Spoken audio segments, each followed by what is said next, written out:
Вот такая хуга зашла в ремонт. После зимы не запускается.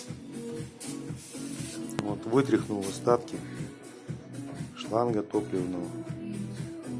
Чем было заправлено, не знаю. Но вот такой вот фокус получается.